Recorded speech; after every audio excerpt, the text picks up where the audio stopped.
জাতীয় মৎস্য সপ্তাহের উদ্বোধন ও জাতীয় মৎস্য পদক 2024 প্রদান উপলক্ষে রাজধানীর বঙ্গবন্ধু আন্তর্জাতিক সম্মেলন কেন্দ্রে আয়োজন করা হয় এই অনুষ্ঠানের, যেখানে যোগ দেন প্রধানমন্ত্রী শেখ হাসিনা।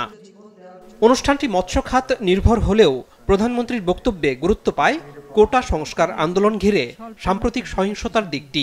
আমি কোনোদিন ভাবতে পারিনি যে এই সময় এই ধরনের একটা অবস্থার সৃষ্টি হবে, আর সেখানে এতগুলি তাজা প্রাণ যাবে।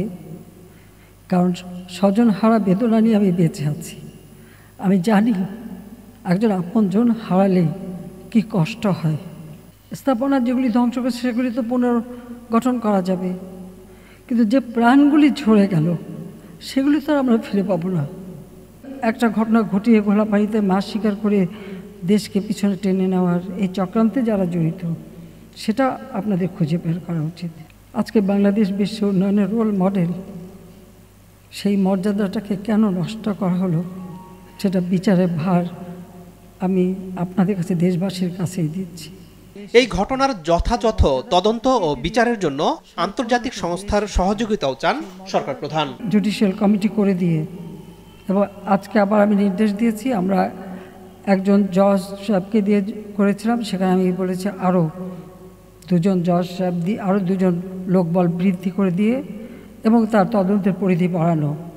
সেই সঙ্গে আমরা জাতিসংঘের কাছে আবেদন করেছি যে আমরা আন্তর্জাতিকভাবে বিভিন্ন সংস্থা আছে, বিশেষ করে বিদেশে, তাদের কাছে আমরা সহযোগিতা চাই যে এই ঘটনার যথাযথ সুষ্ঠু তদন্ত এবং যারা এর সঙ্গে দোষী তাদের সাজার ব্যবস্থা।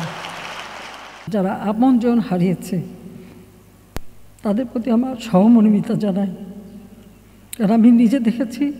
এখনও বহু, এমনকি কালকে একটা ছোট শিশুকে পর্যন্ত দেখলাম। এটা অত্যন্ত কষ্টকর। প্রধানমন্ত্রী মৎস্য খাতের উন্নয়নে সরকারের নেয়া নানা পদক্ষেপের দিক তুলে ধরেন। এ খাতে উল্লেখযোগ্য অবদান রাখায় 22 ব্যক্তি ও প্রতিষ্ঠানকে জাতীয় মৎস্য পদকও তুলে দেন প্রধানমন্ত্রী। তিনি নিবন্ধিত 2 জেলের কাছে স্মার্ট আইডি কার্ডও বিতরণ করেন। পরে প্রধানমন্ত্রী গণভবন লেকে মাছের পোনা অবমুক্ত করেন। আনোয়ার হোসেন, মাছরাঙা সংবাদ, ঢাকা।